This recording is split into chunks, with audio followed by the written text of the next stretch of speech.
We're almost there. Okay, well, I say, why don't we get started with introductions, because that's going to take a couple of minutes. And, I just want to start off by apologizing to Dr. Freischlag for the mechanical issues with the plane and, all the things that we had to do to kind of reconfigure this. But we're so happy that Dr. Freischlag has joined us virtually this morning. I'm going to hand this off to Dr. Washington, our vice chair of DEIA in the department, who has done really so much over the last year to push us forward in the DEI space. Dr. Washington? Thank you, Dr. Schulich. I just wanted to talk a little bit about the origin of the DEIA lectureship. The DEIA lectureship was started January 2020 and it was established by the Department of Surgery's DEIA committee with the full support of Dr. Schulich. The goal of the committee is to encourage a department that embraces diversity of backgrounds, experiences, and perspectives as a stimulus for innovation, problem solving, and equity in healthcare for a diverse patient population. The purpose of the DEIA lectureship in particular is to recognize the achievements of individuals from diverse backgrounds that are traditionally underrepresented in surgery. And the lectureship brings distinguished physicians from across the country to share their research, clinical fields of interest, and their experiences promoting inclusiveness and equity of opportunities within the medical field. So we are very excited to have our speaker today, and I'll hand it back over to Dr. Schulich.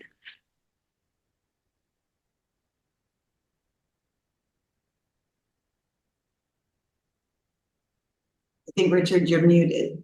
Thank you. Thank you. There's a Surgery Grand Rounds microphone that is still open that's echoing a little bit. Sylvia and Kathy, if you can take care of that. So thank you, Dr. Washington. It is really a great pleasure to introduce a friend of mine, as well as really one of the giants of American surgery, Dr. Julie Freischlag. So she, talk about somebody who's doing a lot of stuff. She's CEO of Wake Forest Baptist Medical Center, Executive Vice President of Wake Forest University, Chief Academic Officer of Advocate Health. And, we brought some great people to Surgical Grand Rounds, and I've introduced many, many leaders of American surgery, people with exceptional careers. Dr. Freischlag, however, is the most accomplished academic surgeon and healthcare leader that I've ever introduced. And, and it just reminded me, reading through her CV last night.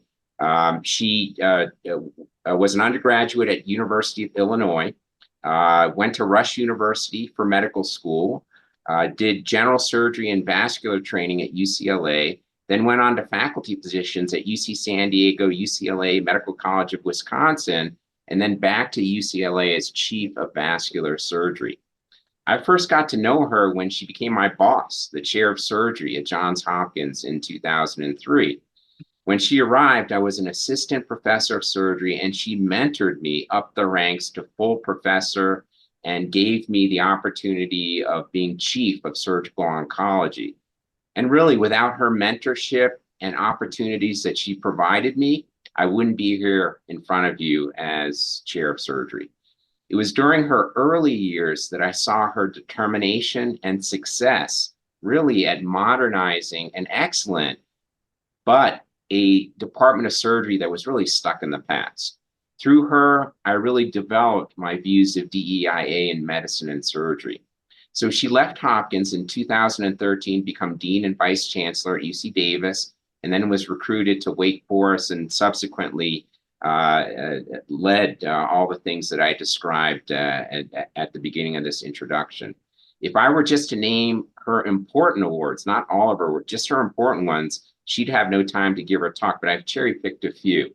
Lifetime Achievement Award from the Society for Vascular Surgery, Most Admired CEO from Triad Business Journal, VA Surgeons Presidential Citation Award, Working Mothers Magazine 10 Most Powerful Moms in Healthcare, And I'll just name a few of her presidencies or chairs: Association of VA Surgeons, Society for Vascular Surgery, Society of Surgical Chairs, AAMC, and then wait for it, American College of Surgeons. She's a member of the National Academy of Medicine, editor of JAMA Surgery, PI of multiple NIH and VA national trials, invited all over the world, more than 300 peer-reviewed publications, clinically the world's expert on thoracic outlet syndrome, mother of 3 children, and has a great husband, Phil, who Christina and I have really enjoyed as a friend. And on top of all this, for somebody so important and accomplished, she's highly approachable and has a great sense of humor. And with that, Dr. Freischlag, I turn it over to you. Well, thanks so much, Richard. You can hear me? Everybody can hear me? Perfect. The main thing I did for Richard is I banished him. I banished him to his research lab so he could do all those incredible things. I actually moved him out of the hallway and banished him for a few years so he could get his NIH grant. And he gave me so much feedback and so much joy and I really feel sad not being there today. I actually talked to the driver last night. He said he last drove me 10 years ago when I spoke at Denver. So it's been 10 years right after you got there to do that. So I'm really appreciative of this opportunity. So we actually have gone on a big journey here starting in 2020. And similar, Richard and I were just talking that I knew we needed to do some work, but I didn't know how much work we needed to do, especially when we look at surgery, look at academics, and when we look at where we want to go. Because we need to do this work so that our patients get better care, that everyone gets access to an amazing opportunity for clinical trials and the best care, and also that everybody feels included. And I actually think COVID-19 allowed us to learn how to do this, right? But it also showed us the people that didn't feel included and didn't feel they could come to us. And so we actually started this work, and I learned so much. I guess that's what I'll tell everyone is as you do this work, you learn so much, even though I thought I knew a lot, being a woman in surgery, 30 years ago, where there weren't that many women. I was a white woman in surgery, and there was much for me to learn about other opportunities for other types of people, other ethnic groups, other people that didn't feel they could get into our field to make that happen. So we actually have a Maya Angelou Center here, and I actually got to meet her once with Levi Watkins when I was at Hopkins, and she was amazing. And if you haven't read some of her work or done some of her things, look at the things she did, I would highly recommend it. She was a professor here, Wake Forest University, and we have a Maya Angelou Center now that Goldie Bird runs. And Goldie Bird and I, she's a PhD that does work in Alzheimer's and African American patients. And her and I partnered on this whole racial equity task force. She called me and asked me, could we do this when George Floyd was murdered in 2020? And I said, sure. And she said, well, who are you going to assign to make this happen? And I said, I think I'll do that. And her and I are about the same age. And she just was shocked that I wanted to do it, mainly because, one, leadership will do it and make people understand it's important. And also I needed to learn more. And her and I have become fast friends over the last 7 years, as she's taught me a lot about where she came from in the middle of North Carolina and how she rose to the ranks as a PhD in psychology. And then I've taught her about surgery. But Maya Angelou said, do the best you can till you know better.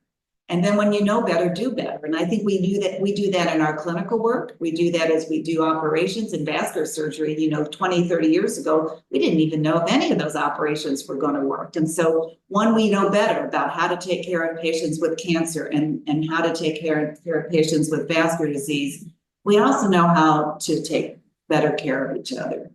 So we decided to create a space where all belong. And what does that mean? That means that really that we have culture commitments here. As we've gotten bigger every year, I was teasing Richard, every year I've had a different job. I came as CEO, then the dean left. I was dean for a few years. Now I have a new dean, Ebony Boulware, who's been with us for a year. I also have been CEO of here, and then we partnered with Atrium and Advocate. So I've learned a lot about that. And now as CAO over this huge organization of 8 million patients, you do learn that you need to have some culture commitments. And ours are, can we work as one? And similar surgeons are good at this. You know, you walk into that OR and sometimes you don't know who's scrubbed, you don't know who's with you, but you got to get that operation done. And one of the best things I ever did with my CEO, and I would probably recommend it for you to take yours in, is I actually took him in to an operating room that was working. And he's not a physician, Gene Woods, he's an amazing person, but he'd never seen one work before. And my scrub tech, she never worked with me before. I was out at High Point Hospital and I had to teach her how to use the retractor and all that. You know how that is when you have someone that doesn't know what you're doing. And he goes, how could you tell she didn't know? Well, she just stood there, right? Because she wasn't one with us. So you need to make sure people belong. You need to make sure they trust you to make that happen. And as I taught that operation to one of my fellows, and then we really have other cultural commitments of excellence in innovation. So as we go together, we actually have a theme this year that's really belong together, strong together, because we've gotten so much bigger that some of my people don't know whether they still belong in the market, right? As we get bigger and bigger, what do we do and to take care of each other in the Winston-Salem market, the Charlotte market? We're down in Macon, Georgia. We're in Milwaukee, Wisconsin, in Chicago, Illinois. Where do we all belong? So we actually started a racial equity task force, and we have written up a change agenda, which we're in process of getting published. David Acosta was just here, who worked for me at UC Davis and also now works at the AAMC, where we actually are looking at how can we make this better. And we wanted a roadmap to help guide us to be more inclusive, to be an anti-racist organization, and to advance equity across all races and ethnicities. And one thing I learned, I was on a panel for Wake Forest University. It was a panel of all women, and there were 2 women of color that were there. And actually, they asked a question about their world. One was a lawyer, one actually is high up in one of the professional basketball teams administration. And I fielded that question, and it felt so good to them. They both let me know that I actually could talk a bit about race, even though I'm a white woman, similar to when a man takes the question about should a woman be a surgeon. You know, you really want others to be able to answer those questions in a way that reflects that you understand that it's different.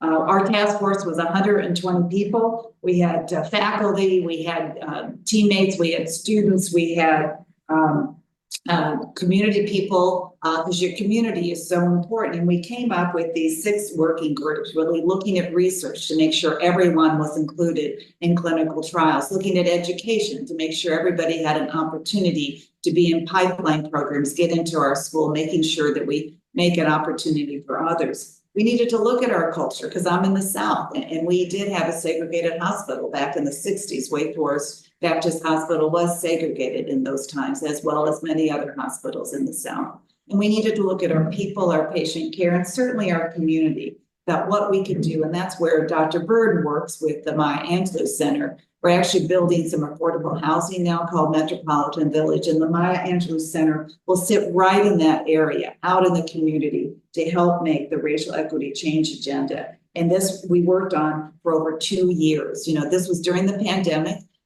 We actually had some opportunity. We did a lot of virtual meetings. We had a lot of time because we were home. We couldn't travel as much, so we took advantage of that. And we also saw the disparity of people that couldn't come in for treatment of COVID. In our community, it actually was the Hispanic population that was undocumented, that was very scared to come to the hospital. And they were women that worked in our chicken factories and worked in many of our other assembly lines, and they were scared to come in because they were undocumented. We lost many women, Hispanic women in their mid-50s because they came in late. They had communities that were quite dense. They lived in dense homes. And that was really opened my mind to what we needed to do so people felt safe. So this is what we did is July to December, looking at our working groups, having everybody. And now, you know, what has COVID-19 done for us lately? Well, they allowed me to still talk to you, even though I can't get there today. It allowed us to talk to each other and make it happen. But we did have quite a few in-person meetings as well, too. We actually have an equity session every year where we discuss this. We actually meet in small groups now, and it really feels good to have people talk to each other and talk to our students, talk to our community, and really get our change agenda, start working about implementation. And that's sort of where we're sitting now. We really decided to really work hard on building an institutional buy-in to make this happen. And we also know that it's never really quite done. So we built our institution of buy-in and consensus in that we constantly have meetings. We have part of our Center for Advancing Racial Equity. They meet with all our chairs, make sure they all have a DEI person in their department. We have more deans for DEI. I have a woman who reports to me who's right to the CEO as the Justice, Equity, Diversity, and Inclusion Vice CAO. So making Dr. Latham Sandler right up reporting to me. And she actually also reports into the dean. So we're all connected and not separate. We did recognize and publicly acknowledge the longstanding and current disparities. And we're doing a film series on that where we're looking at where we came from, where we are today, and where we're going forward to do that. And we're utilizing our UNC School of the Arts, which happens to be in town with us. We make sure that we have diversity and representativeness in our workforce learning, especially our institutional leaders, and we've made quite a bit of progress over the last few years with that.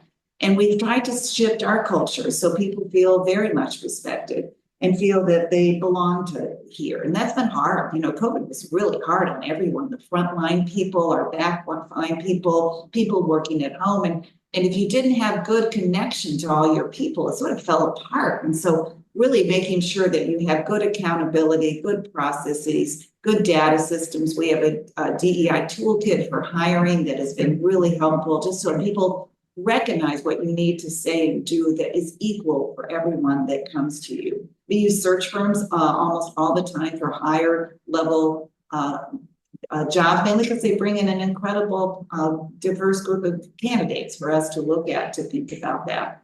And with this, we actually need to incentivize and compensate and celebrate what we're doing.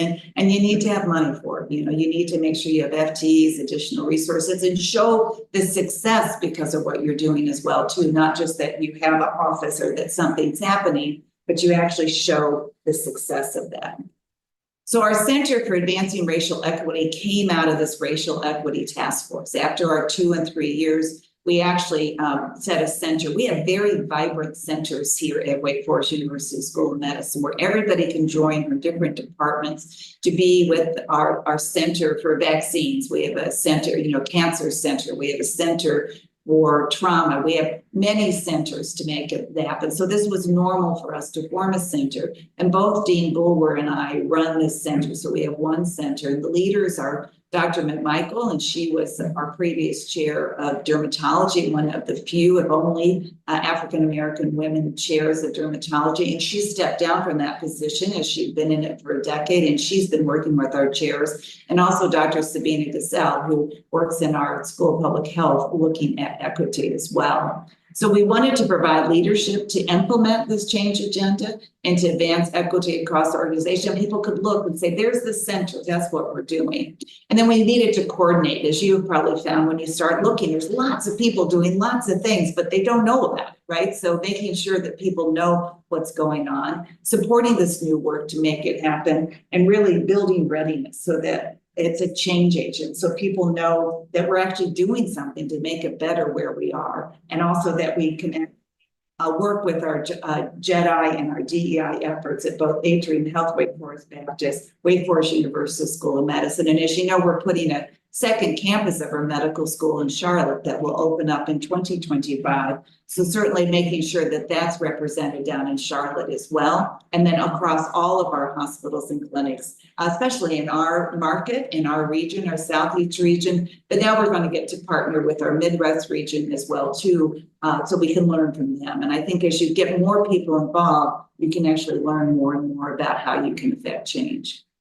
So we set up our center and defined our goals. We really wanted people to be accountable. We're doing our documentaries, as you know. We actually got money from the North Carolina Baptist Foundation to help us do that. We're doing an annual report each year so they know what we're doing to make that happen. We have a website so people can see what activities are going. They actually have sessions for the chairs on certain aspects of hiring and looking at different metrics of success. We're making sure that we disseminate best practices and lead selective equity projects and really facilitating more discussions. If I were to tell you that the best thing is discussion is as we held our equity forum and leadership in color conference, it was just so great to hear what other people thought.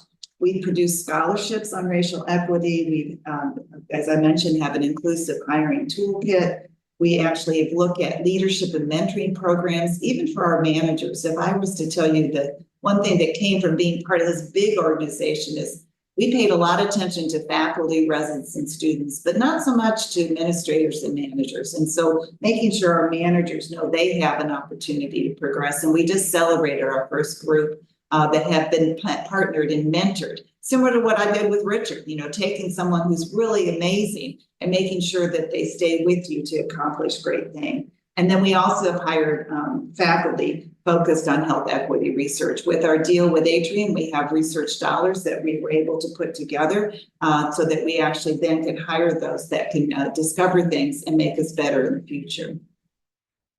So this year, we have a theme. I'm a theme person. You know, we've had themes since I've been here on education and research and inclusion. And our theme this year is belong together, strong together, taking one of our core values and say, how do we belong together? We were giving out belonging awards every year. I give out hero awards, and Richard will remember that. I started that actually at Hopkins, where I had a surgeon, Mel Williams, who went down and just started doing vascular surgery at one of our hospitals. I didn't ask him to do it. We didn't have a physician down there. And we made it the Mel Williams Hero Award, that every year we gave out an award to someone who was a hero, someone that did something that you didn't really ask them to do, but it made such a difference. So here, each year, we do hero awards. And this year, they're the Belonging Hero Awards, where we're actually giving them out with excellence, inclusion, being one, trust, and being on a team. And we had over 200 people nominated. So we'll celebrate that next week. And also during the Belonging Awards, we're going to actually have everyone thank people, because we had a pretty good year last year. You know, coming out of COVID's been really hard. I know you've had it too, looking at finances, looking at volumes, looking at what we're able to do with all of these changes. Having awards to make that happen. And we also have developed more professional development on culture building. And this belonging theme is really wonderful to make that happen. And people can get in touch with this, because we all need to belong. And then we also have a lot of affinity groups. We actually started this before COVID, where we had a staff council that we created. When I was at UC Davis, they had a very vibrant staff council, and I had never seen that before, where people from staff met with me as dean and as the CEO to tell me what they thought we could improve. So when I got here, the suggestion was to get a staff council, which we did, but also that we wanted affinity groups. And these are groups where people self-identify themselves and say, I want to belong to this affinity group. And you can be part of the affinity group, you can represent that, or you can just join because you want to learn more about that type of affinity group. And we have 10 of them though. And we have, the newest one is Asian Heritage and Allies Group, but we have a veterans one, LGBTQ one, we have a Hispanic one, we have African American. It's really wonderful to see people identify. The other thing in North Carolina, which you may not be aware of, is we have one of the largest American Indian populations east of the Mississippi. So in our state, we have many American Indian patients as well as students. So we also have an American Indian affinity group. And this is just pictures showing some of the holiday gatherings. We had a great big holiday bazaar where those belonging to different affinity groups to talk about what holiday do they celebrate and how do they celebrate? What can we learn from each other about that to make this happen? So it's really a great, amazing thing as we go forward to look at holidays around the world, as you can see. The other thing that I'm really proud of, and frankly, I think this is something all surgeons need to talk about, because we actually have seen, surgery still is a tough sport. When we're in that operating room, frequently we think we're in a sanctuary, that we can say or do anything because we're trying to save our patient. We're trying to do that. And I know sometimes our students and residents don't really understand sometimes our intensity. And occasionally I think we can say or do things that are not appropriate. And many of us can come back with those opportunities. Richard knows we had a couple things when I was at Hopkins where behavior, in the operating room, outside the operating room, how do we make sure that in those tough times that we actually continue to be as good as we possibly can. David McIntosh was one of my first people I hired here, and now he's at UCLA as the diversity, equity, inclusion dean. But he joined us from Texas and actually taught us about bystander training. Now we call it WAKE. You don't have to call it WAKE, but we would love you to call it WAKE if you would like. But this is learning that if you're in a situation where you are uncomfortable, especially when there's hierarchy, in surgery, there's so much hierarchy, there's the students, the surgeons, we're in an environment where, we're breathing the same air as those in nursing and anesthesia. And somehow when it's a level 1 and it's really urgent emergent, we get it all done. But when it's not quite that way, sometimes it's not as comfortable as we talk to each other. I do think timeouts have helped, that we introduce each other and know each other. So that's really good. But with this actually teaches you training in the moment. And if I were to tell you, I think one of the ways I survived throughout my career as a surgeon is, I was just telling Richard, I think one of the biggest things I did is if I don't like something you did, I tell you and I don't tell 12 other people. And that may actually be the key to success, if that you talk to the person versus to everyone else. So when you do this is when someone says something or does something, that you have to figure out, who are you? Are you good? Or do you feel in a good enough place that you can speak up if someone says belittles a student, or someone says something not so kind about the patient, or if someone talks to you about someone else in a derogatory? Who are you in that space that you can ask questions? Sometimes you can't. Sometimes you have to come find me and talk to me or Richard or somebody else. But the biggest thing is making sure you can say, are you okay? What do you mean by that? Why would you say that about so-and-so? Or okay, we're all here to do a good job at this OR table. Why would you say that about so-and-so? Or can what you just said, or that joke you just told, that really wasn't that funny, don't you think? Or one of the things I love to say is that I'm sure you didn't mean to say that. That sounded really bad, and really sort of smile at them, saying that really didn't make sense.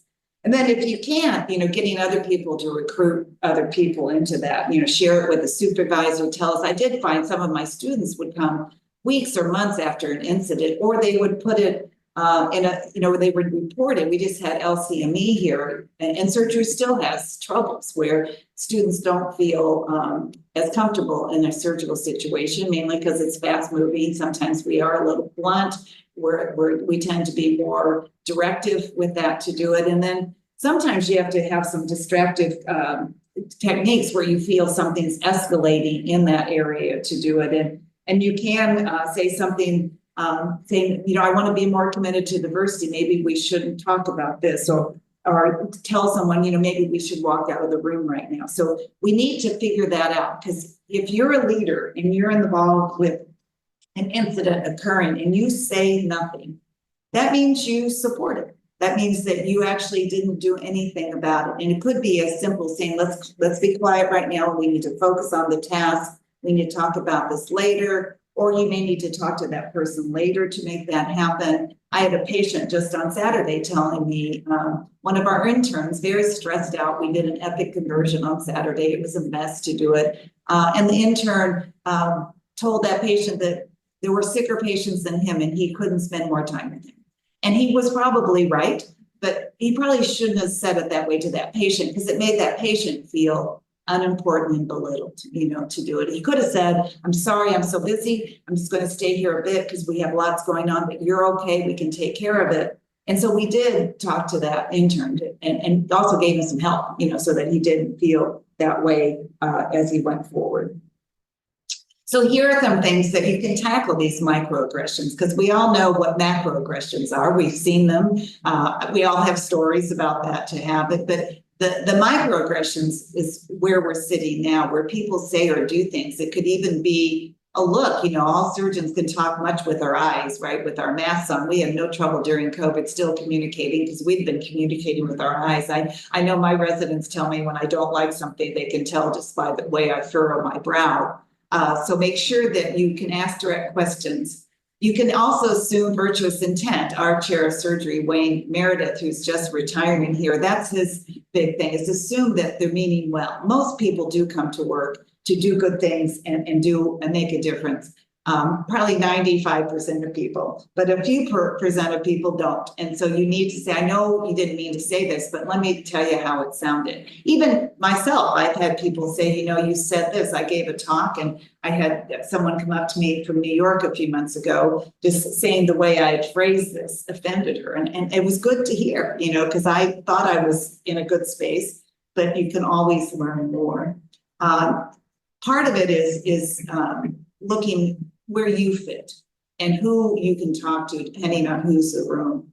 And we all care about each other. We all want to feel good. And that patient's going to get better care and feel better if and when we can have a more comfortable zone. And part of that is learning how to do this. And this bystander training, if you haven't done it at your institution, I would highly recommend it. We do it now with all our students as they come in so that they feel empowered to talk right at that time, as well as with each other. So for this year, we have a Challenge 100 going on. Right before COVID, we actually had a challenge that was called 100 Little Things, where we actually were looking around the hospital and clinics, what kind of things could we do to make the place better.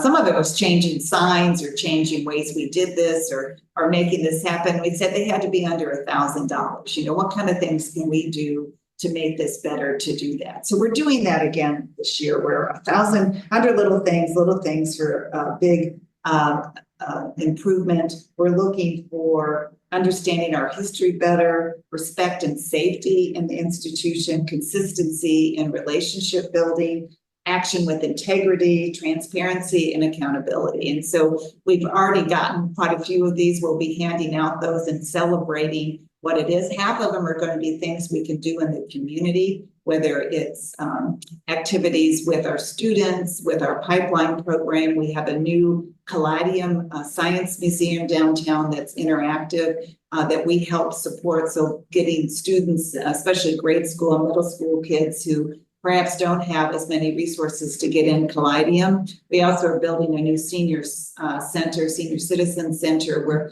we'll have our core, where we do a lot of work here on aging and Alzheimer's. So having that opportunity as well to make that happen. We work with Second Harvest Food Bank. I'm sure you are doing that too, because people still are struggling with inflation to have enough to eat to make that happen. And we have a Crosby Scholars Program here, where middle school kids whose parents work for us, which 25,000 people do work for us, can get involved with a heavy-duty mentorship in middle school so that they don't lose connection to education and aspirations before high school. Because we saw so many kids get derailed in that area. I know my kids were a little different when they were 12, 13, and 14 too, making sure they stay focused so they can get off to high school and then to college, because you can't get into med school or nursing school or whatever till you get through that. So we work very hard with our Crosby group. And I did mention the Metropolitan Village too, building some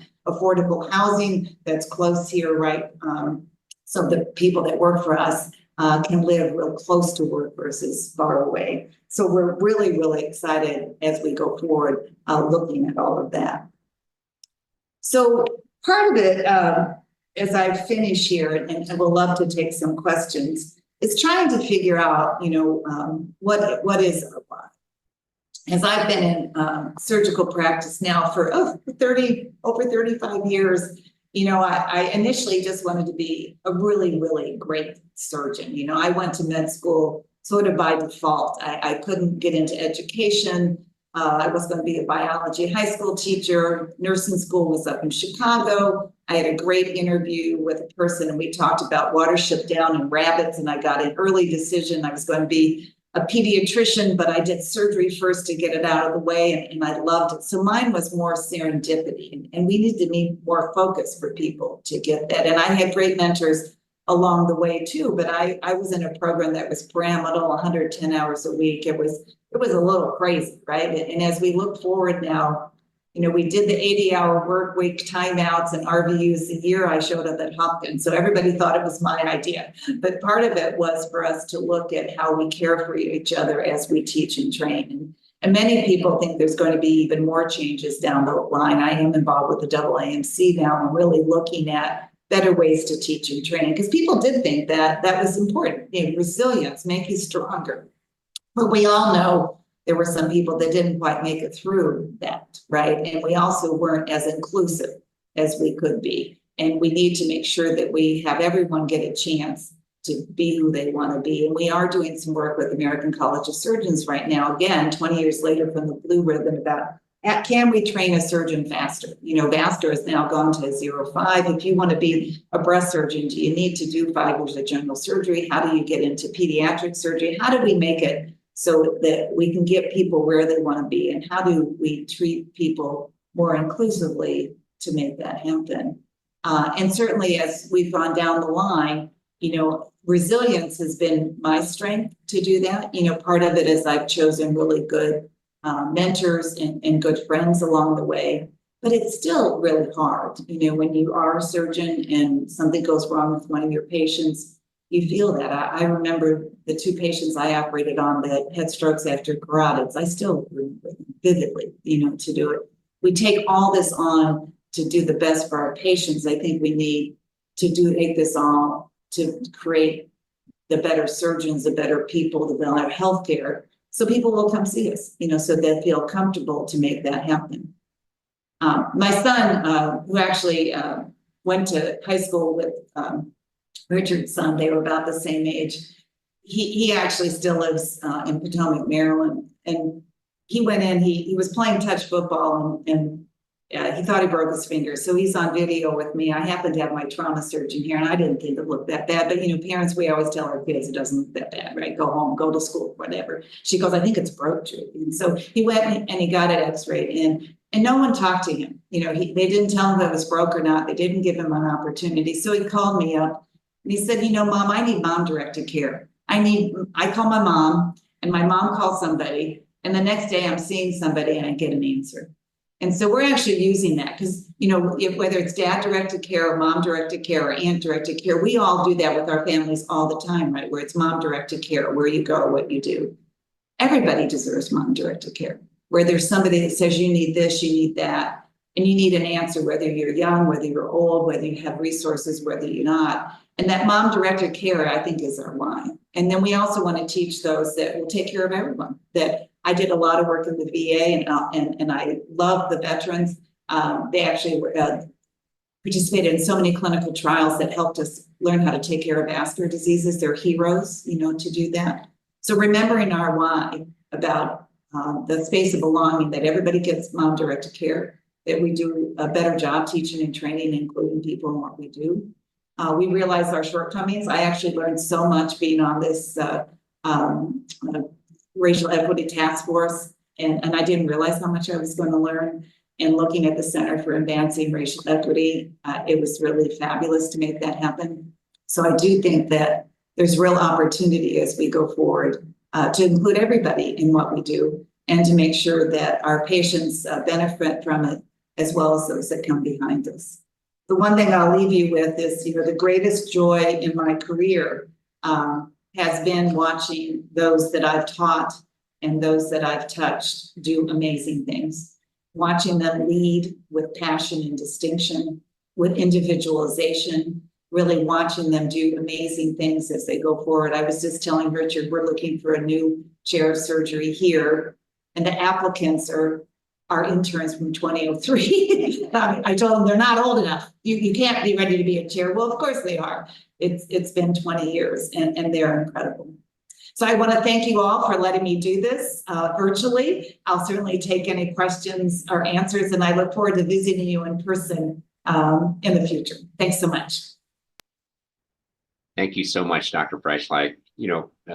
Julie, I continue to learn from you, and I spent 9.5 years under your wing, and I think a lot of my leadership style comes from watching you, and really, again, what a lot of people don't realize is that being inclusive and doing the things that you are doing, leading your various institutions, is so important.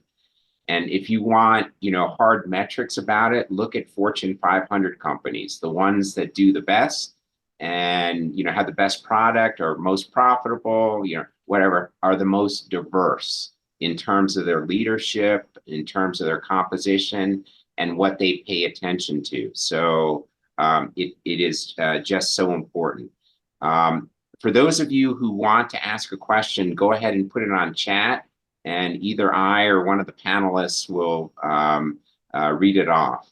And I just want to make one more comment. I've spent a bunch of time looking at what the future of academic medical organizations might be. And, besides the clinical care, research, and education, really the three themes are integrating with the community, DEIA, and wellness. And Dr. Freischlag touched on all three of these areas, not touched on them, really described what she was doing at Wake Forest and at Advocate. So I see some hands raised here. Dr. Meacham. Thanks, Dr. Schuler. Dr. Freischlag, sorry not to see you in person, but thank you so much for spending time with us. I wanted to touch on something you said that struck me sort of early in the presentation. When you said when you joined this effort, you said you were happy to hear that a white woman could make comments and contribute in the area of equity. Developing that a little bit further, there's a group in urology, the Society for Women in Urology, and urology is 86% white men. I spoke at their annual meeting in my position as president of the American Urologic Association, and that was a question I asked myself over and over again. What do I, as one of the 87% of urologists that are white men, really have to contribute in the discussion to equity? Fortunately, the topic of that meeting was allyship, which is what can sort of the majority of urologists do to really advocate, bring along, and not feel like they don't have anything to say. Like, what do we contribute? So we talked a lot about sponsorship and advocacy and mentoring. Can you make a comment, if you don't mind, about how, again, the majority of surgeons, which are white men, can really feel like they're part of this conversation, can make important contributions? Well, and you're so right. It is allyship. And I think the piece that I came to be comfortable with was that I don't understand all the aspects of where you're coming from. My dean, Ebony Boulware, is an African-American woman. And when we have conversations, I'm learning so much from her that I can actually be her supporter and be that and realize that there's more there than I know. So I think actually just saying that, saying, I've had my journey, you have yours, tell me more.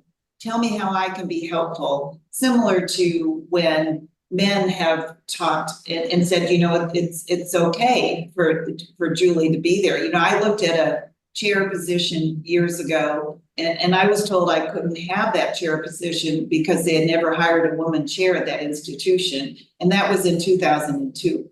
And so I think part of it is that we all need to understand that we need to be more inclusive. And just saying that out loud too is just saying, I'm here to help. Tell me what I can do to be your sponsor, your ally. Tell me your journey and let me help.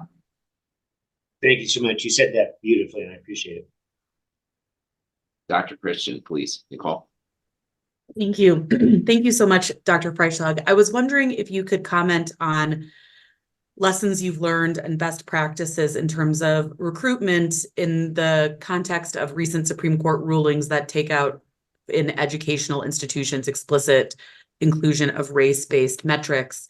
Obviously, there are many ways to achieve diversity without explicit inclusion in education, but I'd love to hear there's a lot. I'm one of the associate program directors, and there's a lot of program directors on this call to hear what lessons you have learned about how to navigate the legal situation in that setting.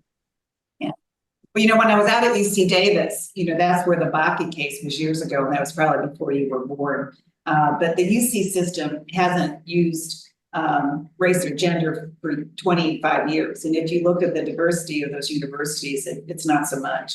And UC Davis actually taught me a lot about using incredible storytelling and question asking so you can tell your story. So you're able to say, where is your journey, without specifically asking about, race, gender, or what you look like, but who are you and what was your journey? So we did a lot of that. If you look up how the interviews went, and many people, I think UC Davis has the third most diverse medical school in the country. It's small, it's 100 a year. We took a lot of kids from the region to do that, and 50% of the people that live in Sacramento are Hispanic.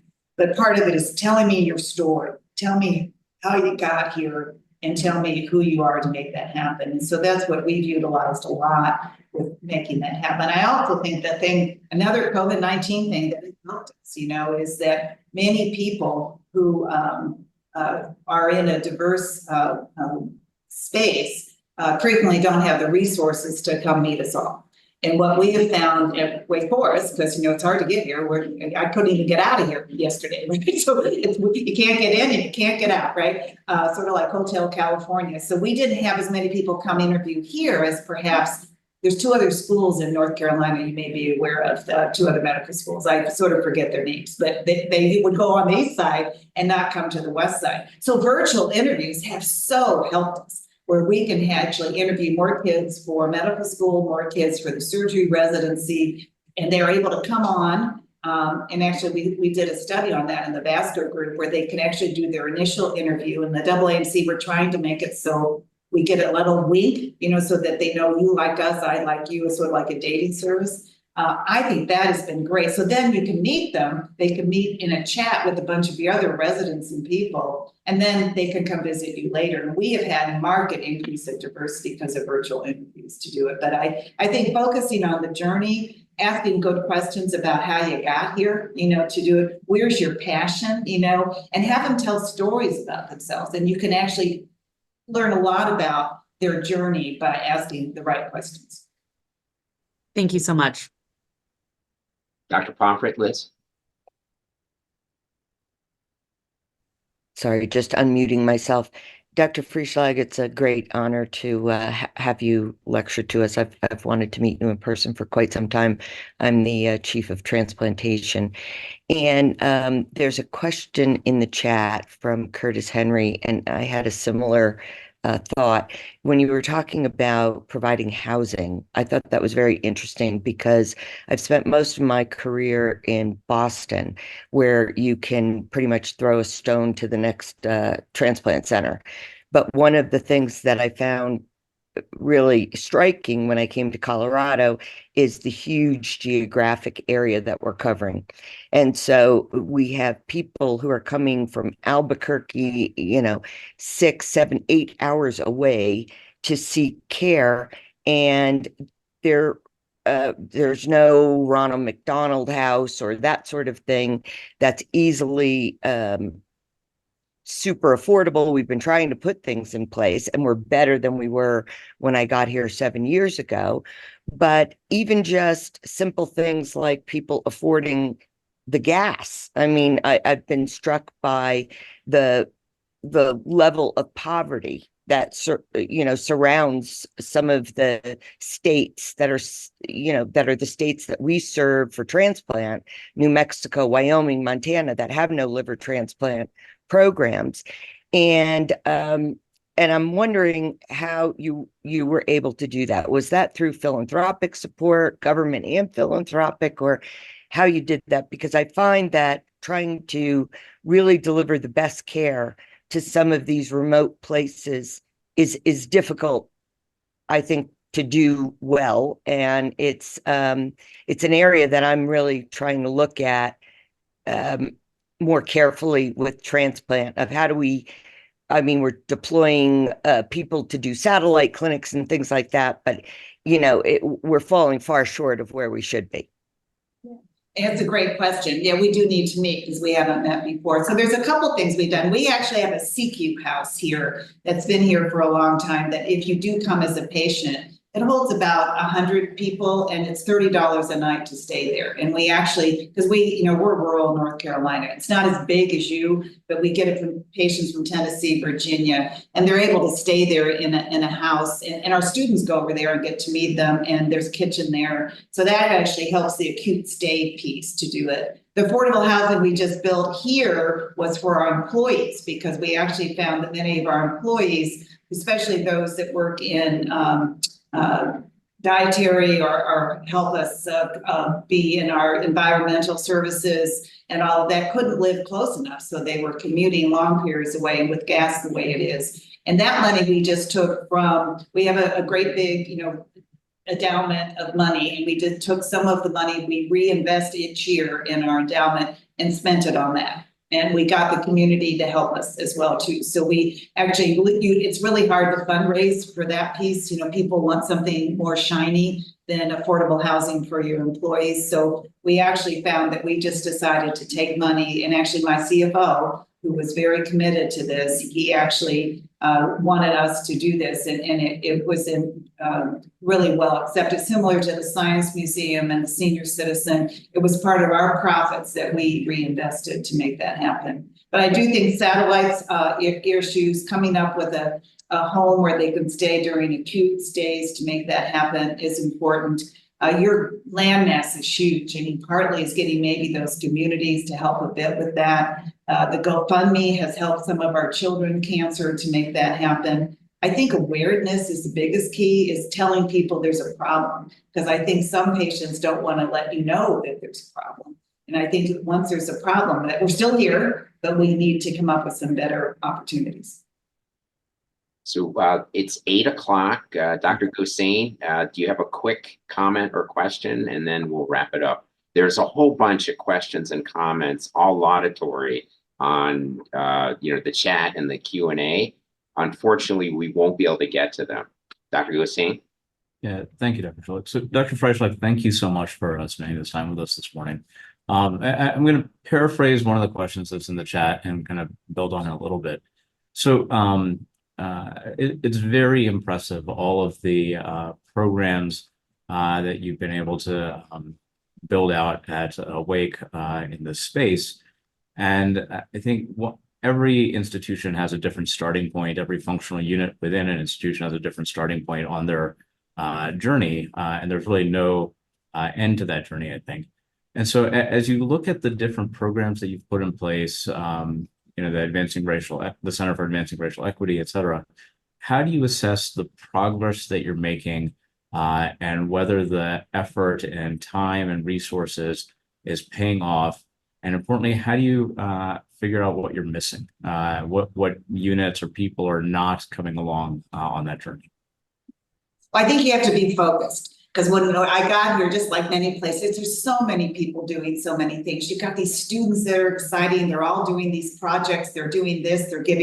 We have a delivering equal access to care, a free clinic that's been around 12 years with us to do it. I've had to move the site a couple times, but we're finally at a good site. So I think the key is to get organized and get focused. So this year, we're doing those 100 little things. That's where the money's coming from to make it happen. We're going to publish our change agenda to make that happen. And we're building that affordable housing with the Maya Angelou Center right in the community. And we're not doing anything else, and then I got money for the documentaries. Then you tell people what you did. And then those of us that can I go fundraise for this, I go asking for monies to make that happen so we can do more.